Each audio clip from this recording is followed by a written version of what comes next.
Everything we do here will be recorded. Okay. Yeah, that's fine. It's gonna be sent to our higher ups, and they'll review it, and they'll get back to you whether you're hired or not. Okay.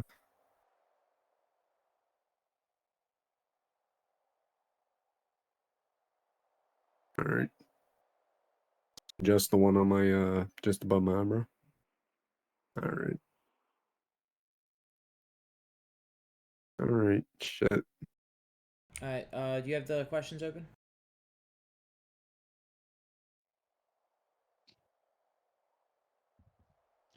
Give me a sec.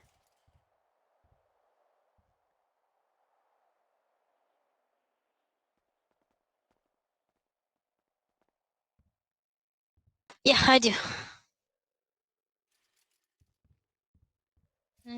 Tell me when you're ready. Hondo.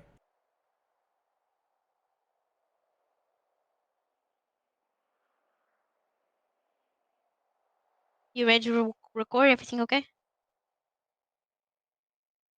Okay. Are you here? Yep. All right. State your name for the recording. Hondo Smith. All right. Have you ever been an LEO before? Yes. Well, we should Back Okay. in an introduce old ourselves state. first. My name is Sergeant Sakura. This is gonna be Corporal Charlotte Taylor. We're gonna be conducting your interview today. Since you said you've been an LEO before, we're gonna tailor your questions to that end. Sorry. Since you said you've been an LEO before, we're gonna tailor your questions to that Oh yeah, that's fine. end. All right. Why do you want to become a police officer? And especially why are you interested on working with our department? Well, ever since I moved here, I've just felt out of place really. So I want to get back into life primarily. Back in the life of what? I I miss being a cop. I miss the excitement, the rush, and being able to protect people and whatnot. Okay, and why our department in specific? Because I heard it's the best, and I want to give everyone a fair shot. I've had a couple of friends that used to be in sheriffs back in the day, and that didn't sound all too great. And LSPD was more appealing. Mm-hmm. I get it. Can you describe a challenging situation you faced in the past, either in your personal life or previous employment, and how you handle it? Um, well, I had this one customer in up and Adam that was really angry because he wanted something that we didn't sell anymore. But I managed to calm him down by, referring him to like a different combo of sorts, offering him a substitution of kinds. Okay, what about your previous employment as a cop? Do you have anything situation you can give me? Not off the top of my head, because I was always the friendly cop, so like everyone like relatively liked me.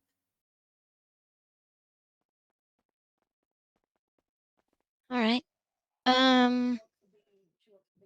How would you handle a situation where you required to enforce a law you personally disagree with? Law that I disagree with, Yeah. I have to enforce on someone else. Yep. I'd call for backup to help me assist on it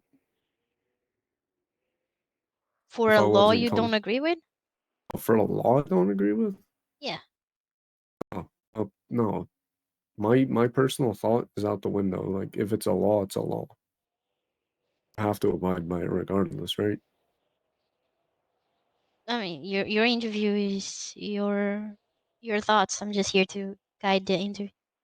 Yeah, no, and a law is a law. You abide that at all costs, regardless if you agree with it or not. Okay. Can you give me an example of how you have worked effectively within a team? So, like, good communication over the radio when we've been doing a breach on a bank for criminals decided they wanted to shoot the hostage. We were dealing with obviously murder at that point, and communication was key when we were breaching the building. Okay, so before I asked you for the challenging situation, Mhm. and you put an Adam client instead of this hostage taking. Yeah, now that I think about it.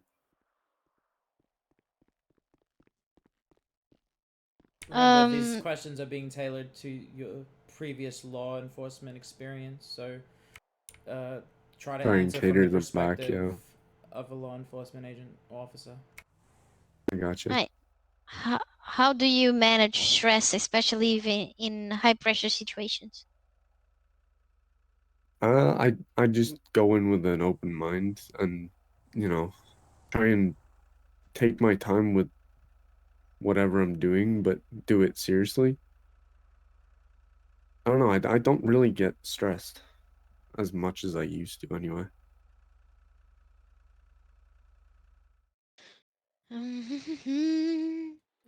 Describe your understanding of community policing. How would you Community policing? hold on? How would you engage with the community? How would you engage with the community you serve? Oh, obviously being friendly with them is going to be your first step, right? Um, obviously being there for assistance, offering your needs for them, being friendly, asking about their days, stuff like that, and make them feel like they're safe. That's how I would personally. Okay. What strategies you would use to de-escalate a potentially volatile situation? So first off, I'd use verbal. If verbal didn't work and they were obviously getting more aggressive, I would then demand. If that didn't go, then obviously threaten to, place them under arrest. And if that doesn't work, you obviously got to resort to less lethal force at that point. Okay, can you go more in depth on how would you do it verbally? So obviously, if they were doing something that they're not supposed to, I'd obviously first off tell them like, look, you got to stop this, stop what you're doing. If they don't listen, then obviously you tell them, look, if you don't stop, I'm gonna have to place you under arrest type. And then if that doesn't work, then you've actually got to go in with less lethal force, and then obviously get them in cuffs and process them. Okay. Um, how do you keep your knowledge and skills up to date with the constantly evolving nature of law enforcement? By keeping up to date with the SOPs, obviously a little bit of training from time to time definitely helps too. But yeah, mostly just keeping up to date with all your informational stuff that you provide with the department.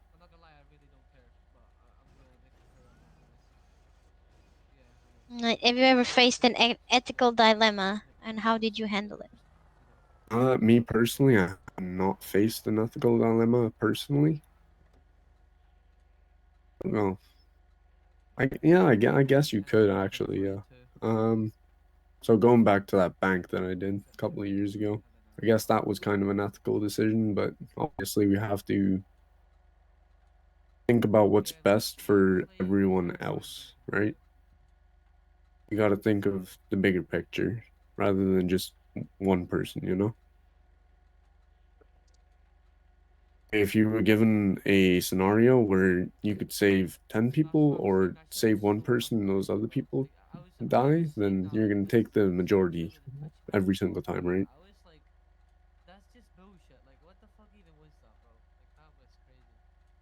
All right. What do you believe are the key qualities to a successful police officer? Um, excuse me.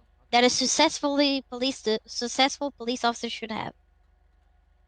Determination, friendliness, and being able to know your laws well. Do you know your laws well? Yes, sir. Yes, ma'am. All right, let's test that out a little bit then. What is reasonable suspicion? Reasonable suspicion is when you have some sort of indication, as like, for instance, if somebody was selling drugs, right? That could be possibly a handoff of some kind, or you've got information off of somebody. Can reasonable suspicions come from a place of training? Your training, previous experiences or training or some sort of stuff like that, or it needs to be something that comes from the field. Comes from the field. Yeah, like a eyewitness or a 911 Yeah, yeah. call. Can it be informed based out of training, or does it need to be informed out of circumstantial evidence? It needs to be formed out of circumstantial evidence. Wrong. All right. There needs to be something pointing towards it, All right. What is probable cause? Probable. Shit, I think I got those backwards, didn't I? It's been a while. One of them is like based on like evidence, and one is based on suspicion, right? Like you just think that they're doing it, but you don't have enough to actually go and do something about it. So, let's put it this way. You're in Vinewood, and you get a call for a suspicious delivery. Somebody's being very shady, delivering like brown paper bags to locals. You get a Mm-hmm. call. Yeah. So The you at call that the call point, says, hold on. The call says it is male Caucasian with a black hoodie. When you arrive and you see a male Caucasian with a black hoodie going out of the area, not even close to an alleyway, just going out of the area. okay, Okay. So approaching that person, do you have enough reasonable suspicion to have enough approach him? reasonable suspicion to pull him aside and detain him while I, gather some more evidence, find out where he's going, where he came from, stuff like that. Mm-hmm. Doesn't give me enough evidence to search him right off the bat unless I request permission off of him. Okay, but can you If frisk him? I can, I believe, according to certain states, my old state used to. Okay. Now imagine the same situation, but instead of seeing him outside of the alleyway, you see him actually delivering a bound paper bag. Is that Okay, reasonable suspicion or probable cause? that's probable cause. There you go. Then now you see the difference between the two. Yeah, yeah. What if anything do you know about Tennessee versus Gardner? Sorry? I didn't What if catch that. anything do you know about Tennessee versus Gardner? I'm not understanding that one, sorry. There is a Supreme Court ruling called Tennessee versus Gardner that is It's very a prominent. U.S. case law or whatever. Yeah. You might It's not. very prominent within Yeah, law enforcement. It's you're not you're not required to notice. It's just helpful if you do. He's not from the yeah, states. no, I'm not from the States, so I wouldn't have a clue about that, I'm All sorry. right, then we're skipping to the last one. Then let's go to scenarios. Mm-hmm. Um, Charlotte, 1, 2, or 3. I mean, I ran all three of them when I did it with Murphy last night, so I'd say Yeah, pick one. one. Start with one. All right, you respond to a call about a domestic disturbance in a residential area. Late at night, upon arriving, you hear shouting, coming from inside of the house. A neighbor approaches and explains the kind of argument happens frequently between the couple living in there. But it's never escalated to violence before. When you knock at the door, it's visibly a sad woman answers, insisting that everything is fine. You notice a man behind, looking agitated and potentially under the influence of alcohol or drugs. Now, you arrive at that location. What would you do? So first off, I'd ask if everyone's okay, if anyone needs any medical attention, because obviously we don't know what has actually happened inside the house.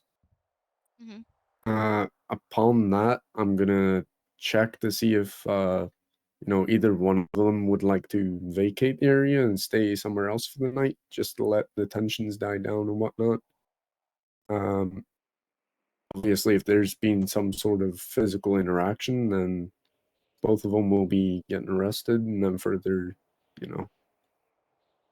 investigating will be done to figure out what happened, and you know. Okay. What factors would influence your decision on whether to enter the home or take further action? What would influence it? If Yeah. she, like, say the woman was hit by the man, she's got visible bruising on her arms or chest or face or whatever. At that point, it's gonna get escalated, and somebody's gonna get removed from that premises, or possibly even arrested. How do you de-escalate the situation? What steps would you take to investigate the disturbance further? To de-escalate it, you said, sorry? Yeah. So de-escalating, I would obviously talk to him, try and calm him down first. If that didn't work, then obviously I'm gonna pull them outside, sit them down, give them a breather, and then try again. Okay. Let's go to the other one. While you're patrolling a public park, you notice an individual acting suspiciously, frequently looking over their shoulder and exchanging small items with passersby. The park is a known spot for drug deals, but there's also a community event happening nearby, with many families and children in attendance. Mhm. Well, what initial steps would you take to assess the situation without escalating or causing unnecessary alarm to the public? Right, okay. So first off, I'm gonna, go over to him, see if he's all right, because obviously you said he's looking over his shoulder. I'm gonna ask, hey, are you looking for anyone, or like, what's going on? What are you looking for? Uh, Obviously, depending on the answer, I'll probably just let him go, keep an eye on him. If I see it happening again, then I'm obviously gonna go in with further force. Hmm, be more specific. How would you approach him, and what would you say to the guy that was potentially slinging something? So I'd go in there barehanded, just walk it up to him. I'd be like, hey, what are you passing around, dude? What you got there? And if he tells me what it is, shows me what it is, then that's cool. If he doesn't, then obviously might have to detain him, risk him, search for him myself.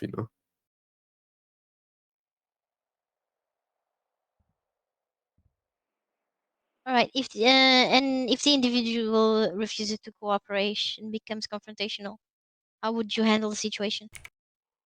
If he becomes confrontational, obviously, first off, I'm going to tell him to calm down. If he doesn't calm down and proceeds to like charge me or whatever, I'm going straight for my taser or my baton, and obviously less lethal force will be used, and then at that point you'll be arrested. All right. The last scenario. You pull over a car speeding in a quiet neighborhood. The driver, upon stopping, immediately exits the vehicle and starts yelling about how the stop is unjust and claims they did nothing wrong.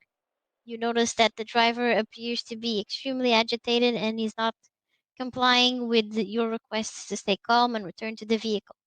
How do you ensure your safety and the safety of others in the vicinity during this stop? Okay, so if he's overly aggressive or whatever, I'm gonna get back in my vehicle, where I'm safe, and I'm gonna call for backup. I'm gonna wait inside my vehicle until backup arrives to assist me with the individual. He's not being aggressive, he's just yelling. Just yelling. I'll probably, ask him to chill out a little bit. If that doesn't work, then obviously, again, I will probably call for backup. So I've got a little bit of assistance if it does escalate. All right. What techniques would you use to calm the driver down and regain control of the situation? Obviously, I'm gonna talk to him like, a friend. I'm gonna reassure him a little bit. Make him seem like there's nothing wrong. There's no problem here. He doesn't need to be wound up for anything. All right. And you said you would you would need to pull out your taser or your baton. Um, is that the extent of your efforts if you need to escalate the situation, or can you use anything I else? can I can use lethal if obviously he's an active threat with a gun, knife, whatever. But no, it's typically verbal, and then less lethal, from what I've been taught anyway.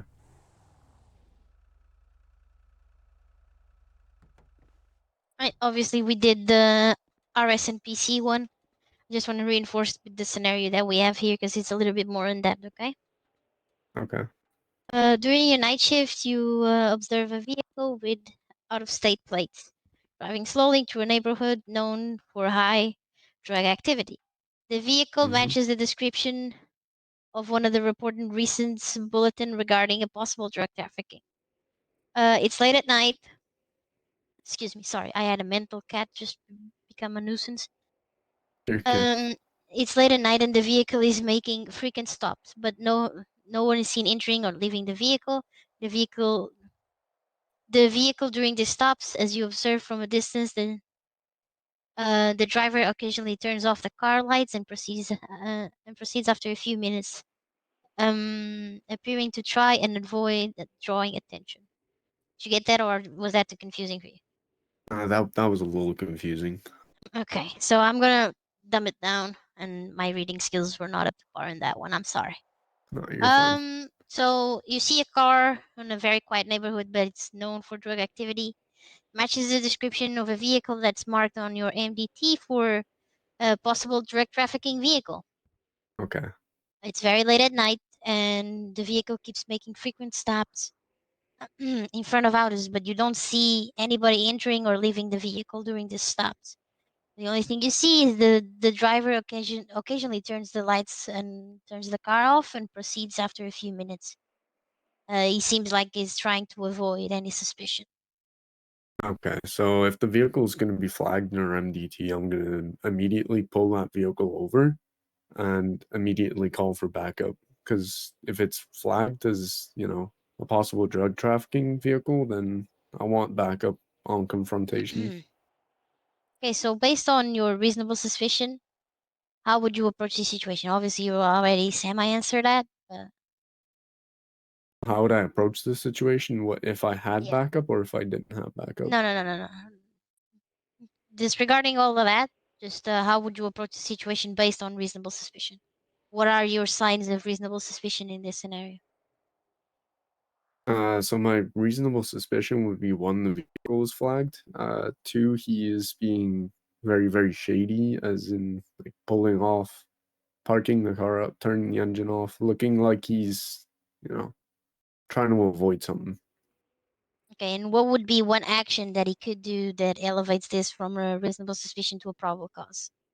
Possible leaving his vehicle to enter a building, or somebody coming up to the vehicle. Possible handoff outside of the window, maybe.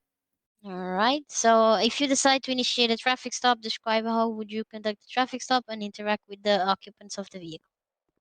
Okay, so first off, I'm gonna pull them over. I'm gonna stay in my vehicle, call for backup immediately. I'm gonna wait for backup to arrive, and then I'm gonna approach the vehicle, ask them what they're doing out late at night, why they keep pulling over and stuff like that. Just general things. While I'm being very, very cautious to see who's in the vehicle, how many is in the vehicle, and whatnot. All right. Assuming that you develop probable cause to search the vehicle, um, during your interaction, how would you proceed with the search, and what would you be looking for? So first off, I'd get them out of the vehicle. I'd get them all placed in handcuffs, considering how many there are. We don't know how many there are. We can get them in handcuffs.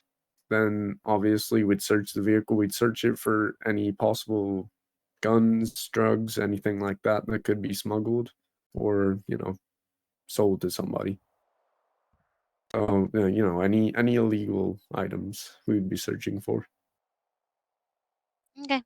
And last question: how would you ensure that your actions remain within the legal boundaries while addressing the potential criminal activity effectively?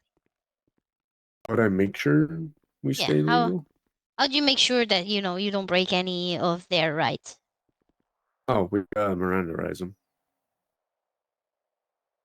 That's on the Oh, fuck. arrest. Yeah, no, yeah. I just realized, yeah.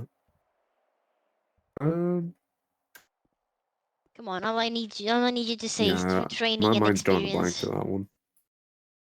All right, that's fine. Normally, I'm kind of looking for, through my training and experience and keeping myself sharp in the situation.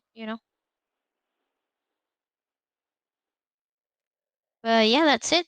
Any questions you want to put, Charlotte? No. I've got nothing to add. Okay, then we're done. All right. As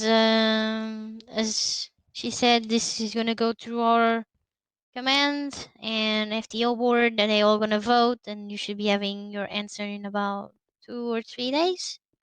All right. Sounds good. Appreciate that.